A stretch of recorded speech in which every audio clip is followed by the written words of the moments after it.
Bom dia, povo bonito, elegante e sincero, que tem mais habilidades para dizer sim do que não. Vamos começar hoje a nossa história, o rápido de Perséfone.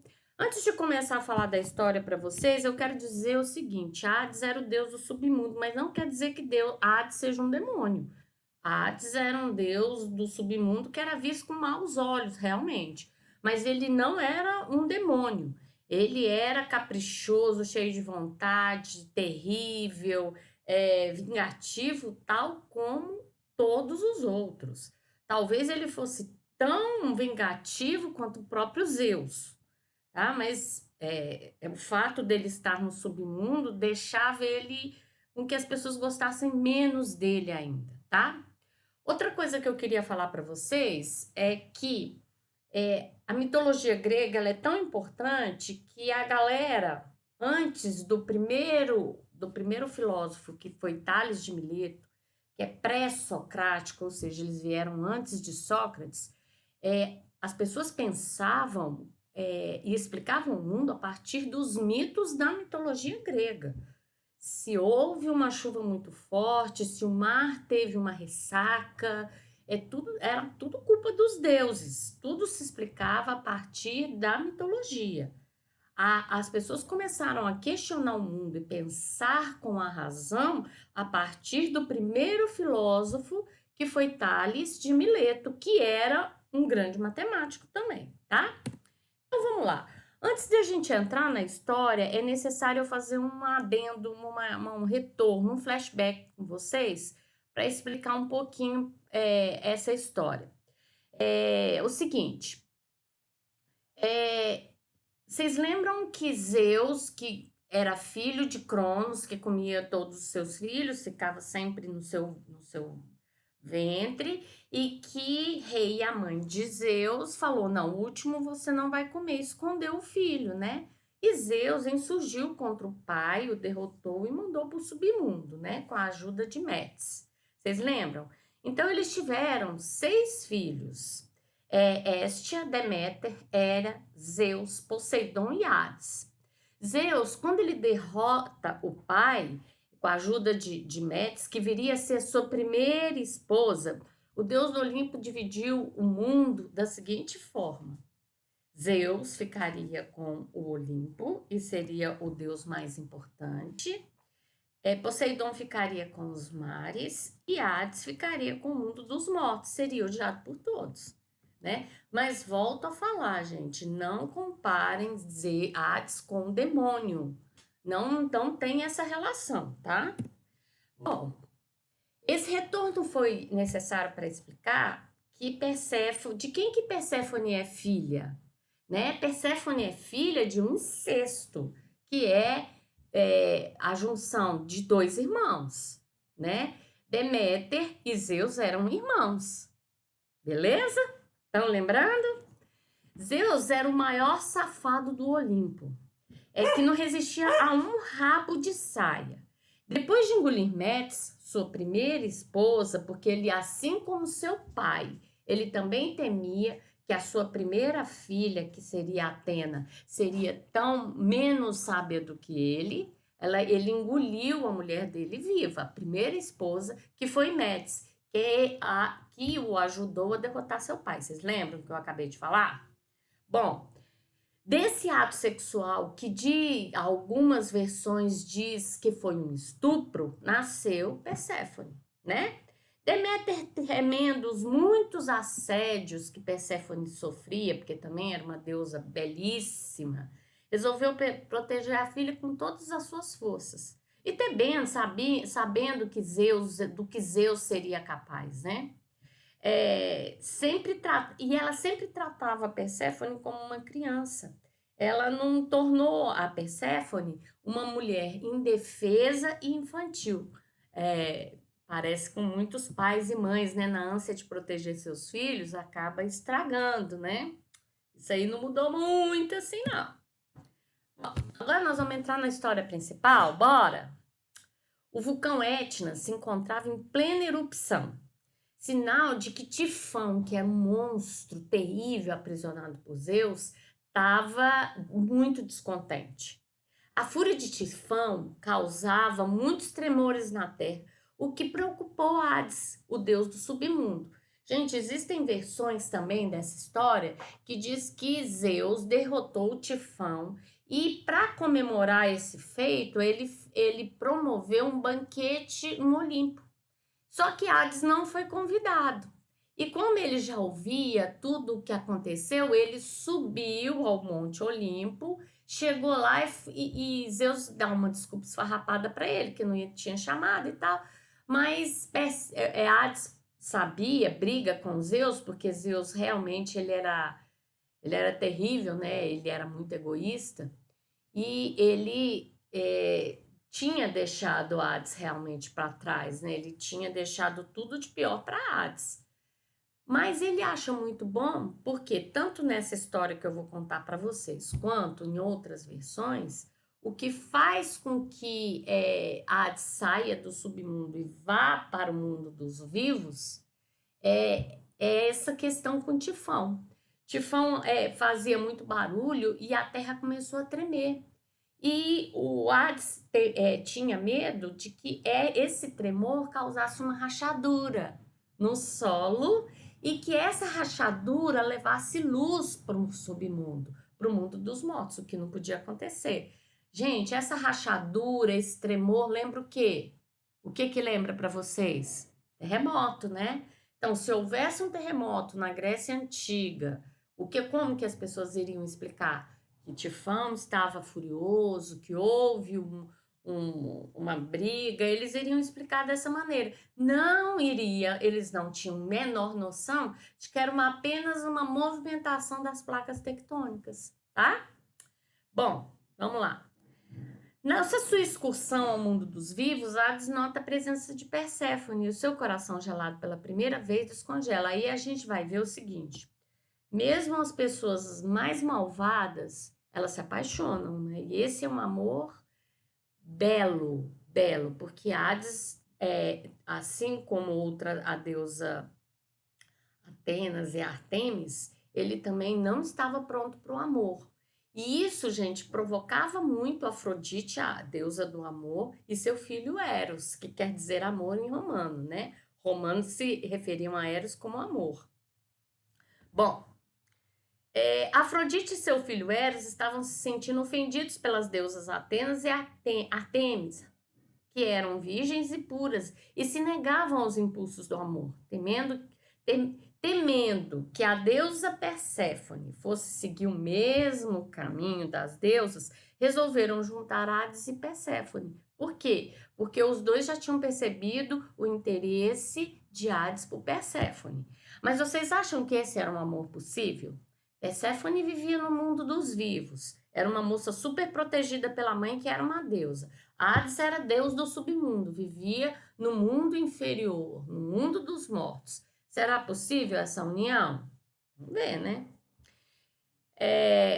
Eros pega, mas aí entra Eros em ação, né? Eros entra em ação. Gente, existem sempre mais de uma versão dessa história, tá? Que eu tô contando para você, Eros vai entrar em ação. Existem outras que Eros nem aparece, tá bom?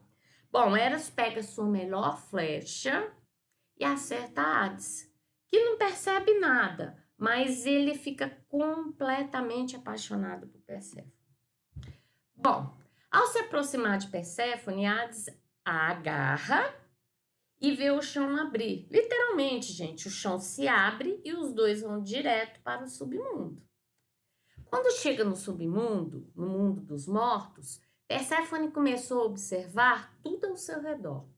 Passam os dias e Perséfone constatou que Hades não a tratava como uma criança. Ele a tratava como uma adulta e deixava transparecer que a amava de todo o seu coração. O amor de Hades pela deusa era verdadeiro e genuíno, era puro, era belo. O que destoava daquela figura que dentro entre os deuses era maligna, né? Era o pior, era o mais odiado. Bom, em suas observações, a Perséfone, essa história, ela é responsável por duas coisas, gente. É o rapto de Perséfone, ou o começo a explicação das estações. Lembrando que Perséfone era a rainha do submundo e a deusa da primavera também, né? Ela era essas duas coisas.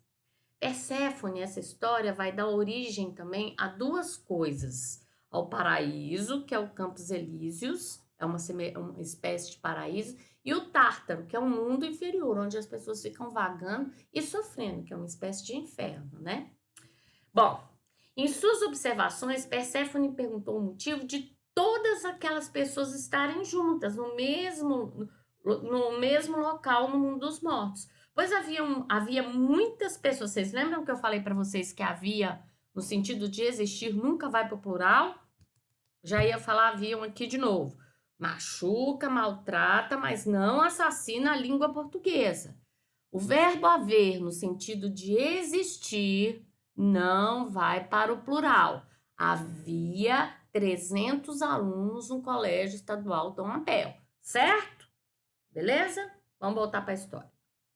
Bom, ela percebeu que estavam todos juntos, que todos vagavam, que tinham muitas pessoas boas juntas com pessoas não tão boas assim e que mereciam, porque dentro da nossa história judaico-cristã é o seguinte: quem é bom vai para o céu, quem não é tão bom assim vai para o inferno, não é assim? Não é assim que funciona? Então, ela viu, mas tem tanta gente, tá todo mundo junto aqui. E tem gente boa e tem gente que não é boa, por que eles estão juntos? Por que não há uma separação? Por que não há uma recompensa após a morte, né? E aí é que dá início. Hades reconheceu a pertinência da observação da sua amada e separa os mortos. Os merecedores iriam para uma espécie de paraíso. E os não merecedores continuariam no mesmo lugar, dando início à seguinte divisão: Campos Elíseos, paraíso, Tártaro, inferno. Gente, existe a avenida mais famosa em Paris, se chama Champs-Élysées, que é Campos Elíseos. Vem de onde? Da mitologia grega.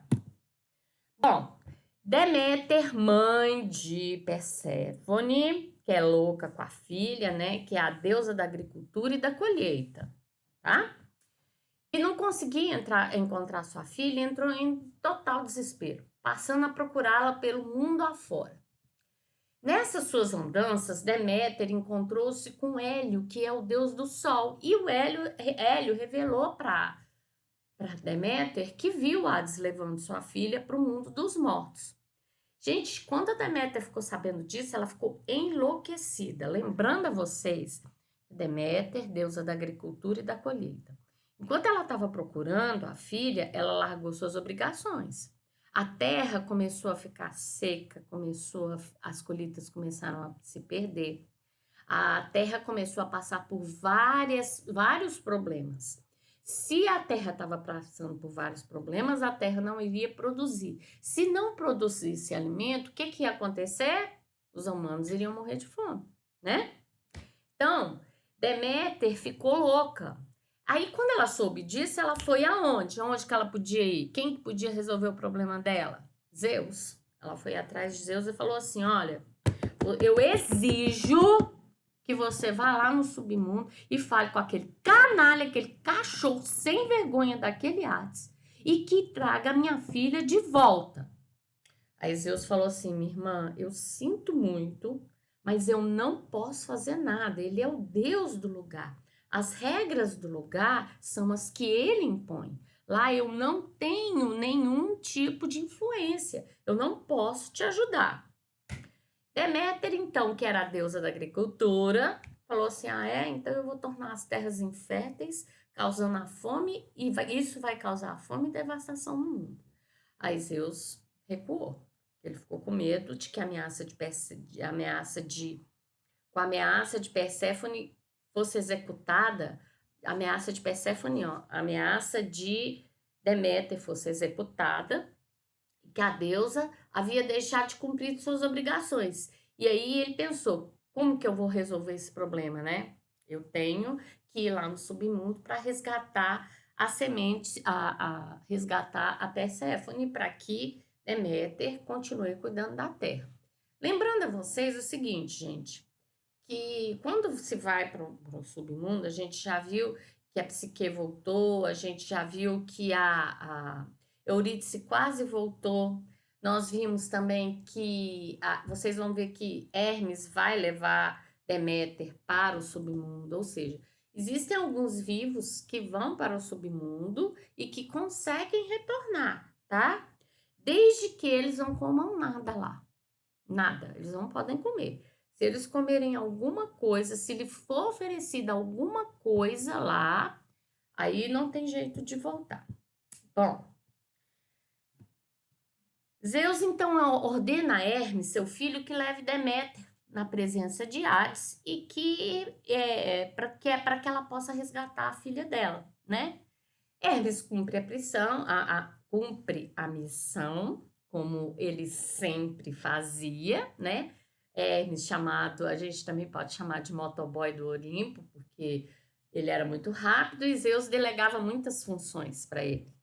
Bom, quando a Deméter chega lá, fala seu patife, cachorro sem vergonha, ela tá possessa e a Perséfone também já estava ficando muito triste de saudade da mãe, porque elas eram muito apegadas. Ela amava já Hades, mas ela estava muito triste de saudade da mãe, sabe? Ela estava dividida. E o Hades viu que a Deméter estava putaça da vida com essa história, lembrando que Hades e Deméter também são irmãos e que Perséfone é sobrinha de Hades. Bagunça, né, gente? Bom, ela fala, eu quero levar, vou levar minha filha agora. Ele fala assim, não tem como você levar, porque Perséfone comeu as sementes de romã. E aí a Deméter ela fica irada, ela fica possessa. Minha filha, como que você foi aceitar comida desse cafajeste? Como que pode? Eu já não te falei para não aceitar nada de ninguém. Você não poderia ter feito isso. E aí, o Hades, que amava Perséfone de todo o seu coração e que tinha ficado com seu coração congelado, descongelado, menos duro, ele propõe a seguinte questão para Perséfone. Para sua irmã, para Perséfone não, gente, para Deméter, ele propõe a seguinte coisa: olha, vou te propor uma coisa. A Perséfone não pode ir embora de uma vez daqui, ela vai ter que ficar aqui. Mas nós vamos fazer o seguinte: ela vai passar 6 meses com você e 6 meses comigo aqui no submundo. Bom, ele falou: olha, mesmo que isso seja um grande sofrimento para mim ficar longe dela, por amor, eu vou fazer isso, porque eu sei que ela também está sofrendo muito. Bom, a Deméter aceitou, né? Até porque ela não tinha outra opção. E a filha passou a ficar 6 meses com ela. Nesses 6 meses, gente, os campos os campos floresciam, as colheitas eram certas, era um período de fartura nas colheitas, tá? E no período que a rainha do submundo, que a Perséfone descia ao submundo, Deméter largava a terra e deixava para lá. Então, esses 6 meses a terra gelava, não produzia nada, e ela ficava só chorando a falta de sua filha, tá? Bom, e isso dá início às estações. No hemisfério norte, a gente tem 4 meses de estação. As estações são muito rigorosas. Diferente no Brasil, que a gente tem quase que só, quase que só calor, né? A gente tem só um tempo muito firme aqui. Nós estamos em pleno inverno e a temperatura hoje, a máxima, pode chegar a 30 graus no inverno, né? Então, a gente não tem estação definida, mas no hemisfério norte, sim, nós temos. O inverno. No inverno, tem produção? Não, os campos gelam, cobre de neve. Então, não tem. Então, os gregos explicavam as estações porque Deméter ficava chorando. Enquanto ela estava sem sua filha, tudo gelava, tudo congelava, tá? Então, esse é o começo das estações e essa é a nossa última história do semestre. Eu vou falar para vocês mais 2 coisas relacionadas à mitologia grega que são as tragédias gregas. Aí eles existem, os deuses têm uma influência, mas eles não são personagens principais, a gente vai ter outras histórias. Eu quero contar para vocês nos detalhes Édipo Rei e depois a história da sua filha, que é Electra. Electra é uma menina, uma mulher empoderada, é uma mulher muito forte e eu gosto muito dessa história. Talvez eu já contei para vocês a história de Édipo Rei na sala de aula. Pode ser que eu mude para a história que eu amo demais também de paixão, que é a história da deusa de Medeia. A Medeia é muito interessante e é a primeira personagem que a gente tem um carro de fogo que entra no palco, porque as tragédias gregas elas não apresentavam morte no palco, e essa é um pouco diferente. Bom, eu vou pensar e a gente eu quero que vocês vejam essas duas tragédias para a gente fechar o projeto da mitologia grega. Depois que a gente terminar, nós vamos ter uma pincelada de Shakespeare. Por que eu vou falar para vocês de Shakespeare? Porque Shakespeare é o cara, até hoje, mesmo tendo vivido há 3 séculos, ele ainda é o centro de toda a literatura, tá? Ele é o cara mais importante, ele é o que se chama o cânone, é o que está no alto, é o principal. Então eu quero que vocês conheçam um pouco de Shakespeare, de uma forma mais leve, de uma forma melhor, de uma forma mais branda, porque Shakespeare às vezes é muito longo, às vezes é um pouco complicado, né? Mas eu quero que vocês conheçam um pouco. Meninos, amo vocês de todo o meu coração e fiquem com Deus. Até a próxima. Um beijo grande.